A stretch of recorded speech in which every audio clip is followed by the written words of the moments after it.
지급 심사도 이제는 프로그램만 딱 심어 놓으면 이제 그 시스템상에서 지금도 거의 3분의 1은 자동 심사예요. 저희가 우체국도. 그렇지만 민영 같은 경우에는 거의 이게 50% 이상 비율을 가지고 자동 심사. 그러니까 하나 같은 경우 5년간 100억 정도의 비용을 절감한다고 하지 않습니까? 자, 금융지형을 바꾼다. 인공지능 상담. 그러면은 인공지능 설계사도 있다라는 거예요. 인공지능 설계사가 작년에 금융감독원에 인가가 났지 않습니까? 그 예는 뭐냐면 시험 안 보고 바로 할 수 있는 그걸 인가를 내줬어요. 로봇가 쉽게 얘기해서 설계한다라는 거예요. 내가 잠을 자다가 악몽을 꿨어요. 우리 집이 불에 타는 꿈을 꿨어. 그러면 막 울면서 일어날 거 아니에요. 그죠? 새벽에. 그럼 어때? 니즈가 화재 보면 니즈가 굉장히 올라가 있는 상태죠. 그때 딱 스마트폰 켜갖고 화재보험 가입하는 거야, 얘한테. 얘는 24시간 돌아가거든요. 보험가액이. 그래서 가능한 그런 시대에 우리가 살고 있는 겁니다. 자, 의사를 도와 암을 진단한다. 로봇가. 지금 실제 우리나라 그 상급 종합병원들에서 이런 시스템을 적용을 하고 있어요. 예. 자, 이 뱅커셀러도 이것도 참, 예. 자, 온, 오프 스위치가 있다라는 거예요. 내가 지금 자전거를 타야 돼, 주말에. 그러면은 위험할 거 아니야. 혹시 사고 날 수 있으니까, 타기 전에 딱 그 스위치를 온으로 올리는 거예요. 그럼 보험가입이 바로 청약이 되는 겁니다. 자연스럽게. 그러고 나서 자전거를 딱 내려. 미사리 조정경장에 딱 내려. 그러고 나서 오프를 딱 끄면 돼요. 그럼 보험이 해약이 되는 거야. 아시겠죠? 내가 청약하고 해약이 지 마음대로 되는 거야. 누구 사람 뭐 전화할 필요도 없는 거예요. 네. 얼마나 간편합니까? 여러분들. 이게 플랫폼이에요. 그러니까 여러분들도 이런 어떤 서비스까지는 아니더라도 우리가 그러나 우리가 또 이렇게 대면이 필요한 더 절실한 그런 시대에 살고 있는 건 맞아요. 그러면 이 로봇가 다 하네? 난 필요 없겠네? 이게 아니에요. 왜 그러냐면 지금 정보의 홍수 시대라고 그랬어요. 너무나 많은 정보를 갖다 보니까 사람들이 지금 이제 뭐가 문제가 생겼냐면은요. 결정 장애라는 부분이 생긴 거예요. 그러니까 뭐가 좋은지 몰라 이제. 여러 군데 딱 가갖고 이겁니다 하고 딱 얘기를 해줘야 되는 거야. 그래야 사람이 이거구나 이제 가입을 하게 되는 거야 이제는. 왜 너무나 다 싸. 지금은 뭐 다 좋아. 근데 그 결정을 못하는 시대에 우리가 살게 되는 겁니다. 자, 민영보험사의 그 이제 GA 그 법인 독립 대리점이죠. 여기에 설계사 수수료를 1,200%로 이하로 제한을 시켰어요. 금감원에서. 그래서 지금요, 여러분 대리점에서 근무하는 분들은 우르르 막 지금 막 대이동을 하고 있어요. 어디로 가느냐, 이 사람들이 다시 대리점에서 나와가지고 다시 원수보험사로 들어가요. 뭐 삼성이니 뭐 이런 데로 다시 들어가는 거야, 지금. 왜? 수당을 더 주니까, 거기가 지금 얘네들보다. 왜 그러냐는지 아세요?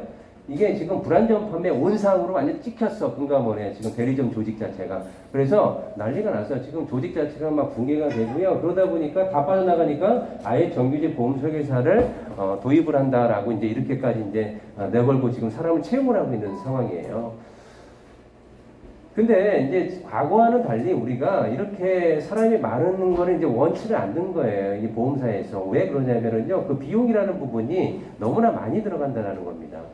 그래서 삼성생명 역시도 FG 사업부를 폐지, 혹은 축소, 이렇게 계속 지속적으로 나오고 있죠. 감원을 하고. 우리가 실제적으로 감원이라는 표현을 쓰지 않죠. 폐지한다, 통폐합한다, 지점을, 이런 표현들을 합니다.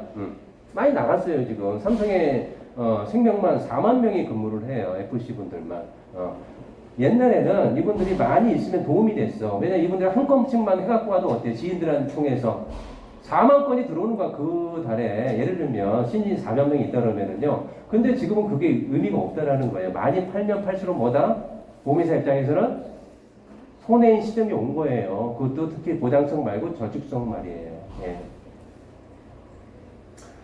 자, 무해지보험, 저해지보험 우리가 판매를 하고 있는데 현재 자, 어때요, 여러분들? 이거 계속 팔 것 같죠?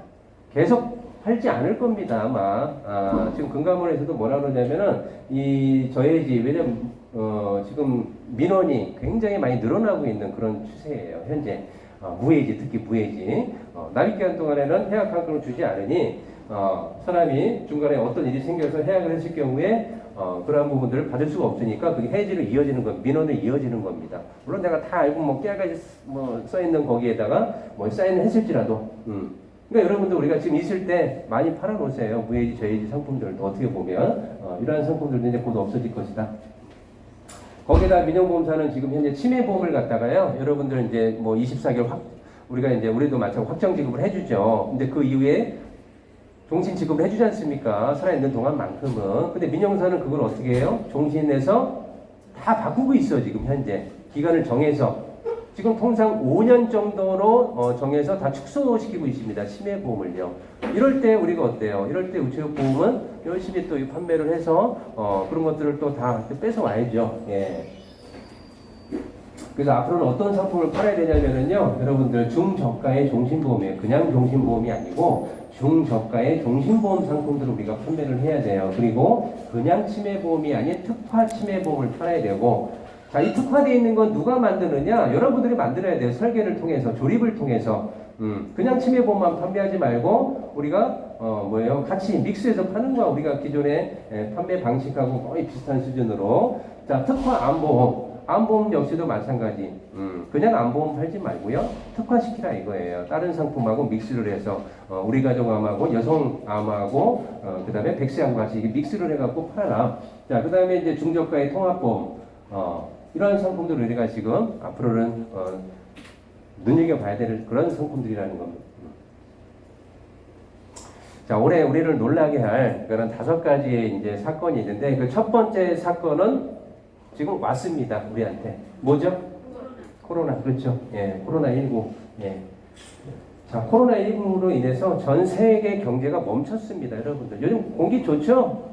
공기 예전에 비해서 많이 그 미세먼지도 없어지고 좋았지 않습니까? 한번 생각해 보세요. 코로나 이전에는 우리가 정말 공기가 안 좋고 뭐 창문도 못 열고 뭐 이런 생활을 했었는데, 지금은 그래도 창문 열어놓고 삽니다. 저희도. 예. 자, 그만큼 이제 여파가 크다라는 건데, 자, 이 경제 위기, 코로나로 인한 경제 위기, 이건 뭐 말할 것도 없고요. 자, 두 번째 이제 화폐 개혁이에요. 화폐 개혁, 리디노미네이션이라고 하는 부분이 있고요. 그 다음에 집값 하락, 그 다음에 비트코인, 보험회사 파산. 네, 저는 이제 마지막 이 보험회사 파산을 얘기를 하고자 합니다. 여러분들한테.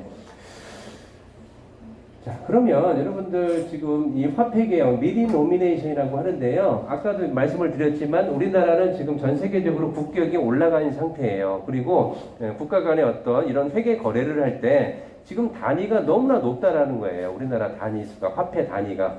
자, 전 세계에서요, 환율 4자리 국가는 라오스, 탄자니아, 우리 대한민국밖에 없답니다. 그래서 요즘에 특히 이게 더 대두가 되는 거예요. 한국은행 총재가 발언을 했지 않습니까? 얼마 전에 화폐 개혁을 할 시점이 온 것 같다.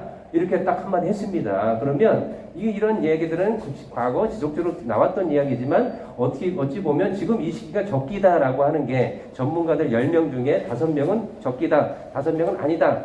할지 안 할지 몰라요, 저희도. 그러나 이런 것들이 자꾸 이제 나온다는 그런 이야기죠. 지금 현재 시대적인 트렌드가. 자, 돈이 5만원짜리가 지금 회수가 안 된대요, 여러분들. 다 어디로 갔나요? 다 개인 금고에 다 지하, 그런, 뭐, 암묵적인 그런 자금으로 이제 활용될 수도 있는 거고, 또 돈의 가치가 자꾸 이제 지금 어때요? 떨어지죠. 저는 경기도 살잖아요, 하남에. 하남에도 그 하남페이라는 게 있어요. 다 지역 화폐를 쓰죠? 그죠? 서울에도 뭐 있잖아요. 무슨 페이 있죠? 있죠? 예, 서울도. 그러니까 이제 그런 걸 쓰는 이유가 뭘까요? 왜 지역 화폐를 쓸까요? 물론 이제 어떤 생산, 소비를 더 이제 촉진하기 위해서 그런 어떤 방법으로서 쓰기도 하지만, 실제로 돈의 가치가 떨어졌기 때문에 그러는 거예요. 돈의 가치 자체가. 그래서 돈의 가치를 올리려면은 5만원짜리를 얼마로 만들어야 되느냐? 50원을 만들어야 되고요. 5천원짜리를 5원으로 만들고, 만원을 10원, 1,000원은 1원 정도로 만들어야 돈이 시중에 돈다라는 거예요. 5만원짜리 지금은 뭐, 그죠? 예, 50원이다 생각을 해보세요. 5만원짜리가 50원이다. 사람들이 돈을 펑펑 쓸까요, 안 쓸까요?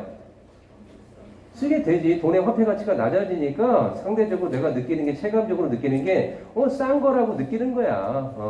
한 10만원 써도 얼마예요? 100원 쓰는 거니까. 그죠? 여러분, 과거에 커피숍에서 뭐 아메리카노 한 잔에 뭐 3,500원, 4,000원 이렇게 단위 4자리 이거 썼잖아요. 그죠? 근데 지금 여러분들 이렇게 쓰나요? 여러분 한번 가보세요. 커피숍 가면은 4,100원짜리는 4.1이라고 이렇게 해놓고요. 3,500원짜리는 3.5라고 해놓습니다. 이렇게 써다가 이렇게 환율을 줄여놨더니 장사가 경기가 살아나다라는 거예요. 경기가 부양이 됐다라는 겁니다. 그래서 지금 시점이 이제 화폐 개혁을 할 시점이다. 아예 이렇게 그렇게 이제 얘기가 나오고 있고요. 예. 자, 아까 한국은행 기준금리가 0.5%인데 보험사에서 판매하고 있는 최저 보증 이율이나 마찬가지인 예정 이율은 2%라고 그랬어요. 예. 이게 말이 안 된다 그랬잖아요. 이게 말이 안 되는 게 그래서 보험회사가 올해 처음으로 70년 만에 첫 역마진 쇼크를 맞은 겁니다. 자, 이거는 20년 전에 저금리 역마진으로 막은 일본 보험회사 악몽이 다시 시작이 된다. 자, 작년 2019년 상반기 보험 계약자에게 지급한 보험금 평균 이율은요, 연 4.3%인 반면에 우리 자산운용으로 걷어들인 그 수익률은 이익률은 4.1%니까 0.2% 이상의 역마진이 발생을 했다라는 거예요. 팔면 팔수록 손해라는 겁니다. 지금 보험회사 입장에서는. 자, 과거에 그러면 20년 전에 보험회사 어땠느냐? 자, 그 유명 보험사들이요, 파산 전에는 이런 예정률을 썼어요. 4.4%대 이런 예정률을 썼는데 파산 후에는 어때요? 이 금리를 다 줬나요? 안 줬죠. 1% 미만의 이러한 금리를 보존을 밖에 할 수 없는 혹은 주지 못하는 책임준비금도 다 삭감시키고 그러니까 계약 이전 시 보험회사가 망하면은요 계약을 이전하게 되어 있어요. 계약을 다른 보험사가 너네가 사라 그러면 우리 계약서를 그대로 팔게 해서 산단 말이에요. 계약을 이전할 때 예를 들어서 지금 이제 4%짜리를 내가 약속을 했다 그러면은 얘를 주는 게 아니라 이 그대로 안 준다니까요. 예정률 1%로 다 일괄적으로 낮춰버렸잖아요. 왜? 안 그러면 나 안 사. 이렇게 되면 알았어. 내가 1% 해줄 테니까 니네 해. 이렇게 된다니까요. 근데 그건 어쩔 수 없어. 고객이 그대로 손해를 떠안고 가는 겁니다. 고객이. 이게 무서운 거예요. 10년 후에 보험회사가 망하면 여러분들 내가 가입한 연금 다 돌려받을 수 있을까요? 있을까요? 없을까요? 있어요? 우체국은 받을 수 있겠죠? 우체국은 있습니다. 민영보험사는 장담 못해요.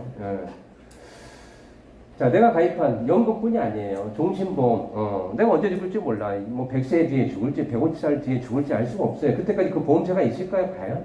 민영보험사가요? 여러분들? 자, 그럼 이제 답이 딱 나오는 거예요. 절대 가입하지 말아야 될 보험사의 기준이라는 게 명확히 서야 된다는 거고 앞으로는 자, 보험을 회사를 선택을 할 때 이 기준이 가장 우선이 돼야 된다는 겁니다, 여러분. 자, 우리나라에서 보험회사의 파산 굉장히 낯설죠. 왜? 지금까지는 다 해줬어요. 공적자금 투입을 해서라도 다 인수위 합병해서 다 그대로 살려줬단 말이에요. 그러니까 100%다 인수를 해줬단 말이에요. 지금까지. 그러니까 보험회사가 망한다는 게 별로 와닿지가 않아.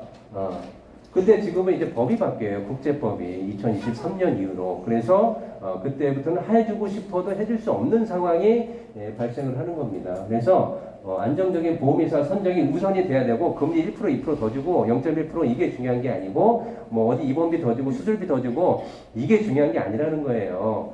받지를 못하면 그거는 그냥 쓰레기 보험이 되는 거예요. 그냥 증권이 되는 겁니다, 여러분들. 예. 자. 보험업법에 이렇게 명시가 되어 있습니다. 143조 계약 조건의 변경해서 보험회사는요 보험 계약의 전부를 이전하는 경우에 이전할 보험 계약에 관해서 이전 계약의 내용으로 다음 각호의 사항을 정할 수 있다. 자, 첫째, 계산의 기초율을 변경하겠다. 이 얘기예요. 자, 둘째, 보험금액의 삭감, 보험료의 감액 줄이겠다. 자, 셋째, 계약 조항을 변경하겠다. 이거는 3번을 통해서 다 바꿀 수 있다라는 거예요. 예를 들어 100세 보장 해준 거를 못해 우리가 부담이 되니까 10년만 해줄게 1년만 해줄게 보험금 1000만 원 줘야 되는데 다 못 주니까 100만 원만 줄게 이렇게 된다라니까요. 앞으로는 예. 그러니까 이렇게 아예 법에 명시가 되어 있어요. 이렇게 근데 이렇게 명시가 되어 있는데도 불구하고 보험회사 그렇게 안 했어요. 지금까지. 왜? 정부의 눈치를 봤기 때문에. 정부에서 다 해줬잖아요. 다 해줬지 않습니까? 이렇게 인수입병하고 뭐 다 해줬어요. 근데 앞으로는 못해 이렇게. 자, 우체국은 어떨까요? 우체국 예금보험에 관한 법률에 의해서 제3조에 보면은요, 우체국 예금사업과 보험사업은 국가가 경영을 한다. 과학기술통신부 장관이 장관한다. 자, 제4조 국가의 지급 책임이 있다. 국가는 우체국 예금이자 우체국 보험에 대한 것을 지급 책임을 한다라고 명시가 되어 있습니다. 우리가 당연하게 여기던 이러한 부분들이 앞으로는 엄청나게 큰 우리한테 큰 이슈가 될 겁니다. 앞으로는. 예. 자, 선진국이 되면, 그럼 아까 금리가 자꾸 이제 떨어지는 이유가 있어요. 왜 자꾸 금리가 떨어질까요, 여러분들? 선진국이 되면. 우리나라는 선진국이죠? 우리나라는 언제부터 선진국이었냐? 2012년서부터 선진국 대열로 들어선 거예요. 왜? 그때부터 계속 금리가 떨어졌기 때문에. 지금까지 쭉, 약 8년 동안. 자, 선진국은 신용도가 좋습니까? 안 좋습니까? 좋죠. 신용도가 좋으면은 높은 금리를 물어요? 낮은 금리를 물어요? 낮은 금리를 물죠. 이제 조달 금리가 싸지니까 이렇게 무는 거예요. 근데 그 선진국은 돈이 많은 나라에 적은 나라예요. 돈이 많으니까 돈의 가치가 올라가야 떨어져요. 떨어지게 되어 있어요. 개인도 마찬가지잖아요. 내가 신용도가 안 좋으면은 당연히 높은 조달 금리를 물어야 돼. 내가 높은 이자를 내야 돼요. 그리고 돈을 빌려야 돼요. 그 반대인 경우는 낮은 이자를 쓰는 거고요. 그래서 우리나라는 선진국이기 때문에 지속해서 계속 금리가 떨어지고 있고요. 자, 과거에는요, 10만 원을 가지고 1억을 버는데 걸리는 기간이 은행에다가 이제 적금을 했을 경우에 5% 금리 시절에는 34년이 걸렸지만 4%인 시절에는 42년이 걸립니다. 자, 3% 금리를 하게 되면 50년이 걸릴 거고요. 2%면은 61년, 1%면은 무려 83년이 걸려요. 여러분들, 우리 부모님 세대들은 사실은 금리가 굉장히 좋았을 시절이에요. 그 당시 아주 고금리. 그죠? 은행에다 적금만 하면 다 부자 됐어. 애를 7, 8씩 낳아도, 다 돈을 벌 수, 집도 막, 두세 채 해가지고, 재테크를 그나마 그래도 은행을 통해서 할 수 있었다는 시점이에요. 부동산도 마찬가지고. 그런 혜택들이 많이 있었기 때문에. 근데 지금은 어떻습니까? 은행에다 돈을 넣으면 여러분들 좋아라 합니까? 은행에서도? 별로 안 좋아해요. 부자 되기 한마디로 얘기하면 어려운 시대, 금리 빙하의 시대다. 우리가 그런 시대를 살고 있다. 여러분들 DLS라고 아시죠?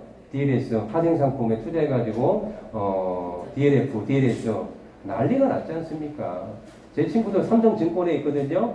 걔 자살하려고 그랬어 진짜로. 왜냐면은요 그거를 갖다가 안전하다고 믿고 있었던 거야. 국채니까 나라의 채권인데 그게 얼마나 안전하겠습니까? 국공채가 얼마나 안전한 거예요. 근데 그걸 믿고 그렇게 투자를 했는데 이 사람이 돈이 어느 날 휴지 조각이 된 거야. 몇십억이 4, 50억 자산가가 다 올인했는데 그럼 어떻게 얘는 잠을 못 자는 거야.